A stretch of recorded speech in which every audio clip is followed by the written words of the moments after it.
안녕하세요. 이번 시간에는 이성과 감정 부분에서 데카르트와 스피노자, 그 다음에 베이컨과 휴메에 대해서 연속적으로 짧고 간결하게 한번 살펴보도록 하겠습니다.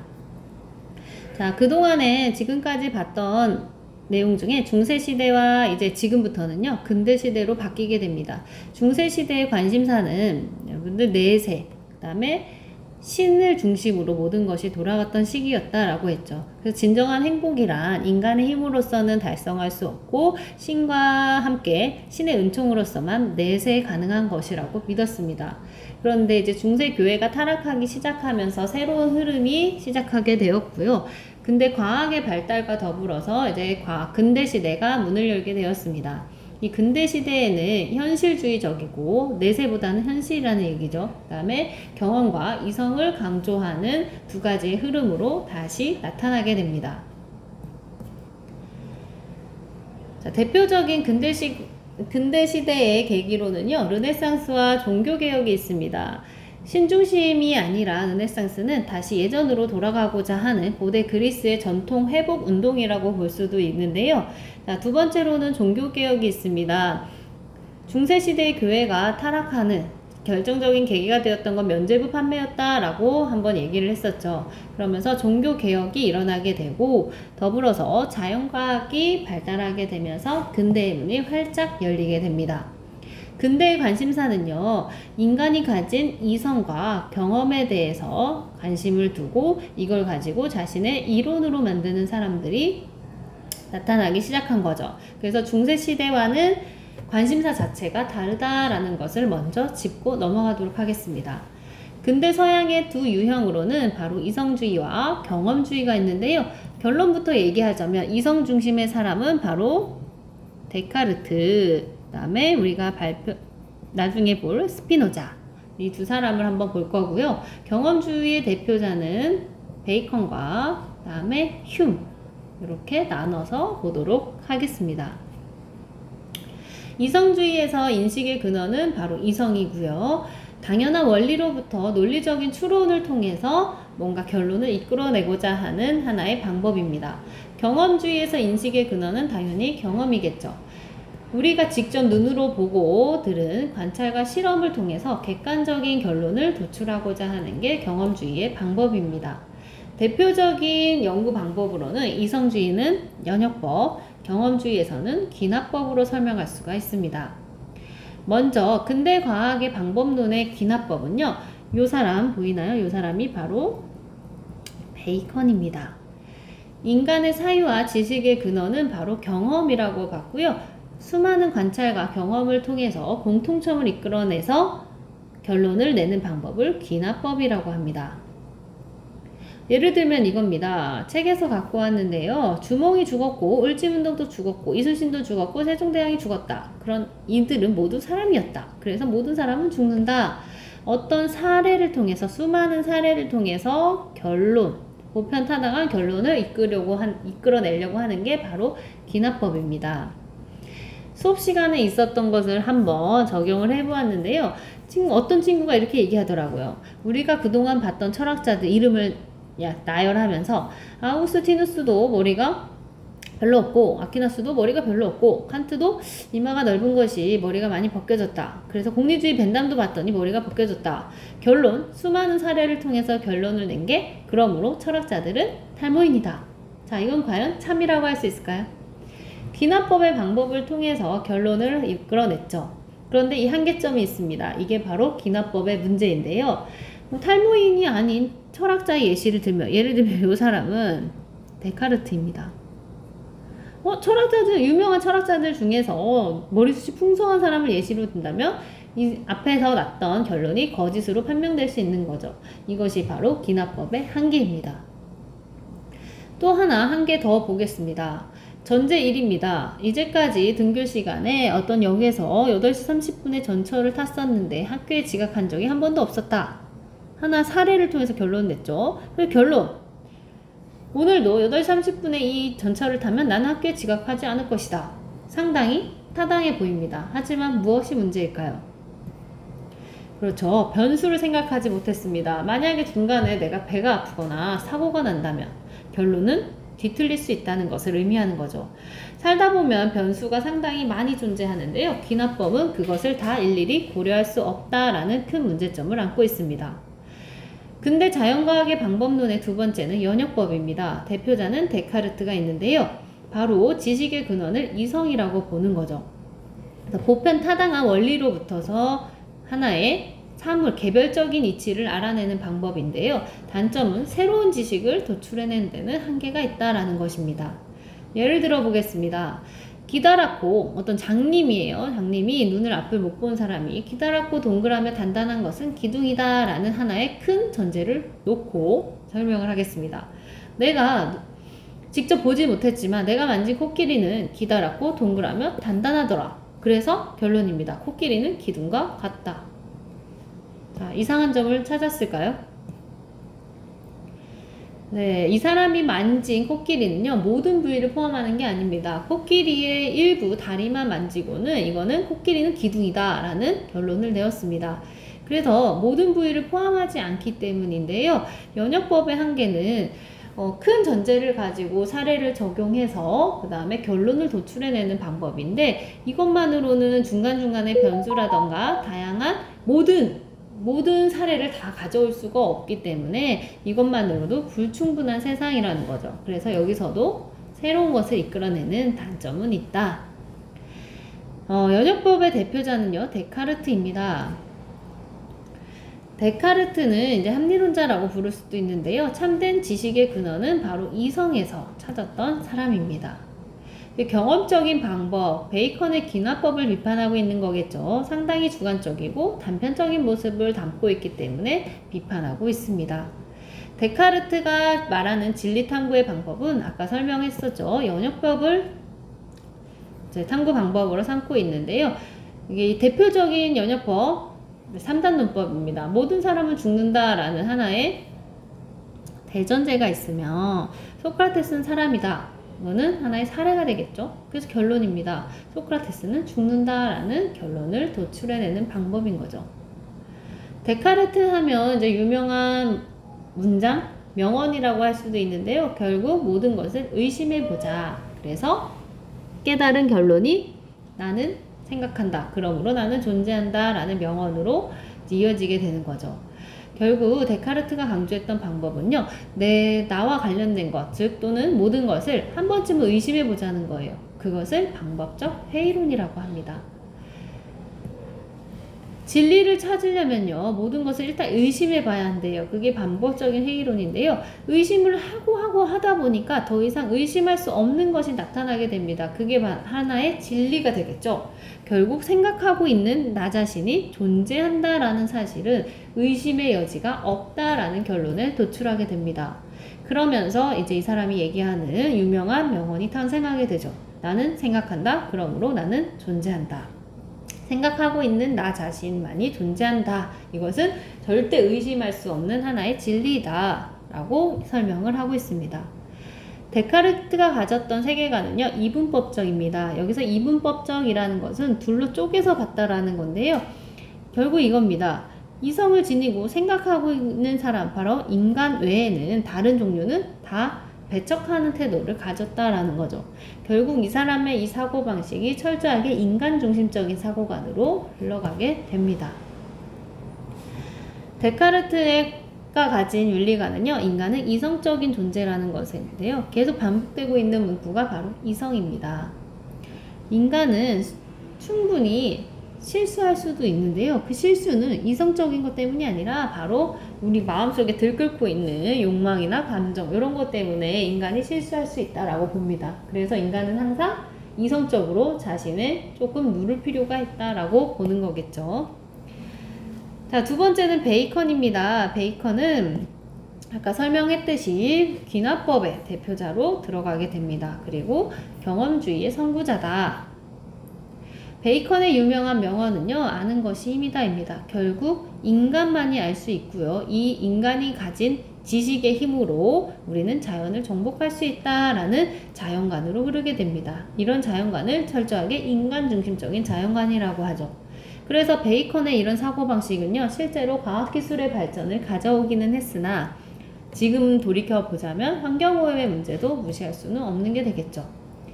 베이컨 하면요, 기납법이랑 요걸 떠올려야 됩니다. 우상론. 우상이라는 말은요, 우러러본다 라는 뜻이 절대로 아닙니다.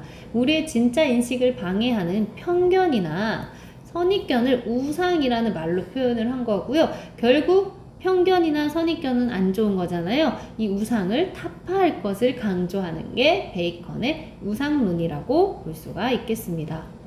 인간이 가진 대표적인 편견과 선입견, 즉 우상은요, 4가지가 있습니다. 첫 번째, 배짱이는 게으르다, 개미는 부지런하다 라는 것은 철저하게 인간 중심적인 사고가 박혀 있는 거죠. 그냥 인간이 봤을 때 개미는 부지런하다 라는 생각이 있는 거고요. 배짱이는 놀고 먹으니까 게으르다 라는 생각을 인간 중심에서 모든 것을 판단하는 것을, 이것을 뭐라고 하느냐, 바로 인간이라는 종족이 가진 하나의 우상이라고 봅니다. 종족의 우상. 두 번째는요, 동굴의 우상입니다. 동굴 안에 갇힌 개구리에게 바깥 세상을 아무리 얘기해줘도 못 믿겠죠. 결국 자기가 아는 만큼 보인다라는 겁니다. 그래서 이것을 빗대어서 동굴의 우상이라고 표현을 할 수 있겠습니다. 자, 세 번째는요, 시장의 우상입니다. 우리가 시장 가면 항상 시끄럽고 뭔가 사고 파는 행위, 뭔가 시끄럽고 언어로서 이루어지는 하나의 우상을 시장의 우상이라고 이름을 붙인 건데요. 쉽게 말하면 우리가 예를 들어서 인어공주 실제로 존재할까요? 아니죠. 언어적으로 만들어낸 거죠. 용이라는 것도요, 실제로 존재하는 게 아니라 인간이 만들어낸, 언어로서 만들어낸 것을 얘기합니다. 이것을 바로 시장의 우상이라고 해요. 언어의 잘못된 사용을 꼬집고 있는 거죠. 자, 4번째는요, 바로 극장의 우상입니다. 사회적으로 높은 위치에 있는 사람이 만약에 보험 광고를 한다면 우리는 어떤 생각을 할까요?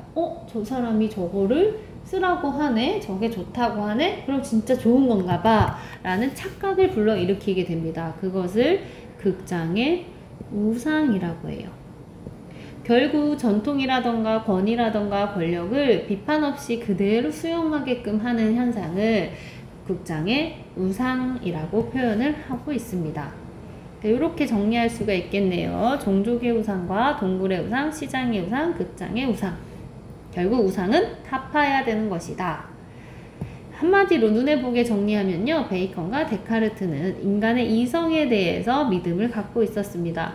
다만 강조점이 베이컨은 경험에, 데카르트는 이성에 있었다라고 볼 수가 있고요.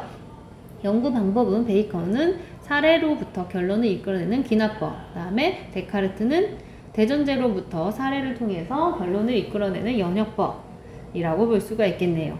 이 사람들의 키워드는 베이컨은 우상론, 우상은 없애야 되는 것, 그 다음에 반복적인 회의론, 끊임없이 의심을 해보는 것.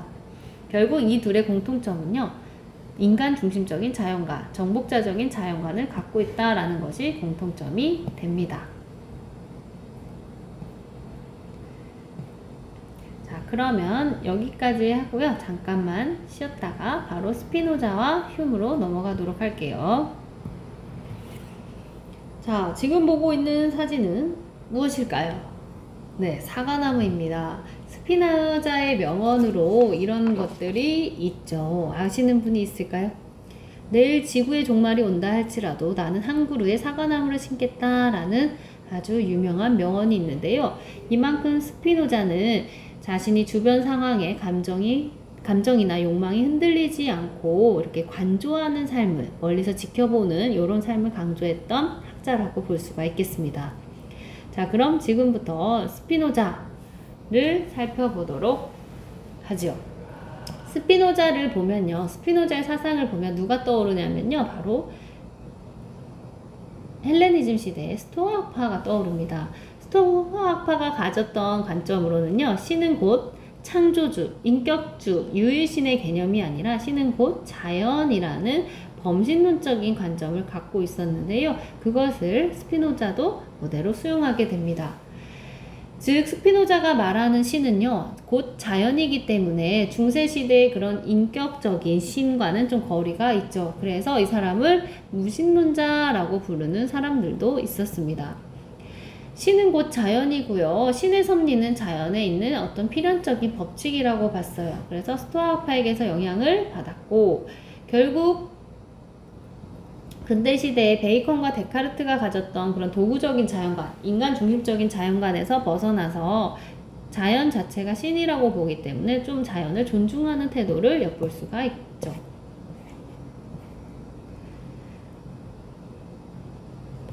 스피노자는요, 신은 곧 자연이고 자연은 즉 유일한 실체라고 보았습니다.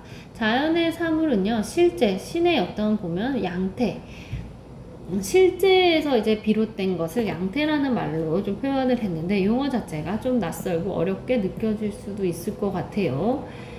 자, 스피노자는 무신론자인가? 라고 본다면 아까 설명했듯이 중세의 신은 세계를 창조하고 우주를 창조한 창조주의 개념이고 한 명의 신을 얘기했다면요, 스피노자의 신은 곧 자연이기 때문에 자연 곳곳에 신이 있다라고 보는 관점이 되겠죠. 그래서 이 사람을 무신론자라고 나중에 비판하는 이유가 되기도 했었습니다. 스피노자는요, 필연론입니다. 모든 것은 신의 섭리에 따라서 필연적인 질서에 따라서 하나의 뭔가 질서가 있다라고 봐요. 그래서 우주라는 것은요, 질서에 따라 움직이는 하나의 거대한 기계와 같다라고 표현을 하고 있습니다. 일어나는 모든 일은 필연적이라는 거죠. 결국은 일어나게 되어 있어. 이런 느낌으로 이해하면 쉬울 것 같아요. 너와 내가 만난 것은, 지금 이 강의를 듣고 있는 것은 운명과도 같다. 신이 그렇게 이미 짜 놓은 판이야 라고 이해하면 될 것 같습니다. 그래서 중요한 거는요, 인간이 이 필연성에서 벗어나서 자유의지를 갖는 것은 불가능하다라는 겁니다. 결국 인간은 이런 운명에 신이 짜놓은 이런 필연적인 법칙 안에서 살아가는 존재이고 거기에 대해서 순응하면서 살 것을 강조하고 있는 거죠. 이 필연성에서 벗어나서 뭔가를 하려고 해서는 안 된다라는 겁니다. 그러면서 스피노자는요, 인간에 대해 설명하기 시작하는데요, 인간은 유한한 한계가 있는 존재이기 때문에 완벽한 지식을 가질 수가 없대요. 그래서 불충분한 지식을 갖고 있기 때문에 항상 인간은 불안한 존재라고 봅니다. 그리고 또 감정에 쉽게 흔들리는 사람들은요, 항상 외부의 사건이라던가 이런 데 흔들리고 수동적으로 움직인다라고 봐요. 그래서 이 사람이 말하고자 하는 건 바로 이겁니다. 정령, 감정들의 속박에서 수동적인 감정에서 벗어나서 이성이 인도하는 삶을 살아야 되고, 이 안에서 자유의지를 갖는다는 개념보다는 이 안에서 그냥 편안하게 자유롭게 살면 된다. 여기서의 자유는 여러분이 내가 내 멋대로 할 수 있는 것, 이런 자유의 개념과는 좀 다르다라는 점을 인지하는 게 좋을 것 같아요. 그래서 모든 사물의 원인과 질서를 이해한다면 우리는 결국 마음의 평화를 가질 수 있을 것이야. 즉 관조한, 이성적으로 관조하는 삶을 강조하고 있습니다. 그래서 최고의 선이라 모든 것을 이성적으로, 감정과는 거리가 있죠. 관조, 조금 멀리 떨어져서 고요하게 지켜보는 것을 관조라고 합니다. 이 관조하는 데서 오는 평온한 행복을 바로 최고의 행복이라고 보고 있습니다. 자, 그럼 한번 이거 답해 볼까요? 인간은 자유의지를 가질 수 없다 라고 설명을 했고요. 이 사람이 말하는 신은 유일신이 아니라 범신론, 신은 곧 자연이라고 했습니다. 자연의 법칙을 인간의 이성으로 바꿀 수 없다라고 물었으니까 인간의 이성으로 바꿀 수는 없죠. 다만 이성적으로 멀리서 지켜보는 삶을 살면 된다. 마음의 평화를 얻는 자유인이 될 것을 주장한다. 네, 여기서 이것은 맞습니다. 마음의 평화를 얻는 자유인이라는 거는요, 아까 얘기했죠. 이 자유가 여러분 멋대로 할 수 있는 그 자유를 얘기하는 게 아니라 이 필연적인 법칙 안에서 누리는 자유인을 얘기하고 있습니다. 여기서 자유는 내 마음대로 할 수 있고 주변을 바꿀 수 있는 것을 의미하는 게 아니라 자연의 필연적인 법칙 안에서 좀 평화롭게 사는 자유를 얘기하고 있습니다. 자, 마지막은 데이비드 휴미인데요. 휴는 철저하게 감정중심적입니다. 결국 우리가 착한 행동을 하게끔 이끄는 것은 도덕적인 이성이 아니라 바로 감정이라는 거죠. 저 앞에 넘어진 친구를 내가 이렇게 세울 것이냐 말 것이냐는 내가 옳은 일을 해야 한다라는 이런 이성적인 의무 때문이 아니라 이 사람이 얼마나 아플까, 얼마나 고통스러울까, 얼마나 힘들까를 생각하면서 내가 몸이 이 사람을 도와주게끔 움직인다라는 것을 콕 집어낸 사람이라고 할 수가 있을 것 같습니다. 그래서 휴메 윤리를 주정주의 윤리설이라고 하는데요. 이 정을 감정이라고 해석하면 되겠죠. 주정주의 윤리설. 유명한 말입니다. 그래서 휴를 한마디로 정리하는 문장이기도 한데요. 도덕과 관련해서 이성은 감정의 노예이고 노예여야만 한다 라는 말입니다. 이성적인 사고가 도덕적인 행동을 이끌지 못하고 결국 도덕적인 공감 또는 감정이 우리를 착한 행동으로 이끌게 한다라는 윤리설이 되겠네요. 도덕적인 실천의 동기는 그래서 감정입니다. 감정은 우리를 움직일 수 있지만요. 이성은 그럴 수가 없다라고 콕 집어서 얘기하고 있네요. 그럼 도덕성이란 무엇인가 라고 본다면 도덕성의 기초는 바로 공감에서 시작된다라고 봅니다. 다른 사람의 행복과 불행을 함께 느끼면서 이 공감하는 능력이 바로 도덕의 기초가 될 수 있다. 이성적인 능력이 아니라 공감. 공감도 감정인 거죠. 공감을 통해서 철저하게 나만의 이기심을 억제하고 이것을 좀 누르면서 사회적으로 공감받을 수 있는 것을 도덕성의 기초라고 보는 게 휴메의 생각입니다. 그리고 휴는요, 이제 회의주의적인 인식론을 갖고 있었는데요. 결국 우리가 경험하고 관찰함으로써 알게 되는 것이지 모든 것들은 실제적인 결합이 이성적으로 추론적으로 어떻게 되었는가는 우리가 알 길이 없다라고 봅니다. 그래서 인식론적인 측면에서 회의주의적이다라고 볼 수가 있습니다. 자, 그래서 이 휴움이 말하는 선의는요, 사회적 차원의 이익을 부각시키는 계기를 제공함으로써 공리주의의 모태가 됩니다. 결국 사회적으로 공감받는 것은 선이고요. 사회적으로 뉴스를 보면서 어떻게 저 사람은 저렇게 나쁠까 라고 이렇게 타인의 불행이나 고통을 공감하는 것은 사회적으로 인정받게 되면 선인 거고, 사회적으로 봤을 때 사람들이 부인의 감정을 갖는 행동들이 있습니다. 이런 범죄 같은 거, 그런 것을 행위하는 것은 사회적으로 악이라고 본다라는 거죠. 결국 사회적 차원의 이익의 개념을 제시함으로써 공리주의, 최대 다수의 최대 행복을 모태로 하는 바로 공리주의의 배경이 되는 게 바로 휴메 이론입니다. 그래서 이성을 중시하는 데카르트와 스피노자의 흐름은요, 칸트로 이어지게 되고, 경험을 중시하는 베이컨과 휴메 이론은 바로 공리주의로 연결되게 됩니다. 그래서 칸트와 공리주의는 아주 중요한 인물들이죠. 자, 그럼 마무리하겠습니다. 도덕적인 감정은 이성이 아니라 감정으로 느껴지는 것이고, 사회적 시인의 감정은 우리에게 공감 능력이 있기 때문이다. 이러한 휴메의 생각은 공리주의에 영향을 주었다. 이렇게 마무리할 수가 있겠습니다. 다음 시간에는 칸트와 공리주의를 할 건데요. 잠깐만요. 선생님이 간단하게 아주 요약 정리한 것을 가지고 마무리를 하도록 할게요. 자, 경험주의와 이성주의 이 네 사람을 아주 간략하게 A4 용지 한 장으로 정리를 해보았습니다. 키워드만 담겨있다라고 봐도 좋을 것 같은데요. 베이컨은 귀납법이었고요. 강조점. 과학적인 유용성, 아는 것이 힘이다를 강조했었고, 우상론은 우상은 안 좋은 거라고 했습니다. 타파, 버려야 하는 것이라고 설명을 했었습니다. 이 사람의 우상론은 네 가지가 있었다라고 설명을 했었죠. 자, 데카르트는요, 베이컨과 대비해서 연역법입니다. 그래서 모든 것을 의심하는 회의론을 방법적인 회의론을 강조했고요. 인간의 이성을 강조하고 결국 인간 중심적인 사고를 갖고 있었다라고 설명을 했습니다. 스피노자가 말하는 신은 바로 범신론이었죠. 신은 곧 자연. 그래서 이 사람은 필연론의 관점에서 필요성에 벗어난 자유의지는 존재할 수 없다. 최고의 선은 이성적으로 관조하는 행복이다 라고 보았습니다. 마지막 휴는요, 주정주의 윤리설 감정을 상당히 중시했고, 이성은 감정의 노예이고 노예여야만 한다라는 점에서 도덕성의 기초는 공감이라고 보았습니다. 사회적인 공감 활동을 통해서 개인의 이기심을 억제할 수 있다고 보았고요. 이 사람의 인식론은 바로 회의주의적 인식론으로 한마디로 정리할 수 있겠습니다. 자, 요렇게 간단하게 정리해서 여러분 머릿속에 또는 노트 필기를 할 때는 장황하게 다 적을 필요 없고요. 여러분이 알 수 있도록 이렇게 간단하게 정리해 놓고 여기에서 이렇게 이게 뭐였지? 시장의 우상이 뭐였지? 곡창의 우상이 뭐였지? 이렇게 가지를 치면서 공부하는 것이 선생님이 봤을 때는 가장 좋은 방법이 아닌가 싶습니다. 자, 그러면 이제 요걸로 마무리하고요. 다음 시간에는 아주 중요한 칸트와 공리주의 이론으로 돌아오도록 하겠습니다. 그럼 안녕.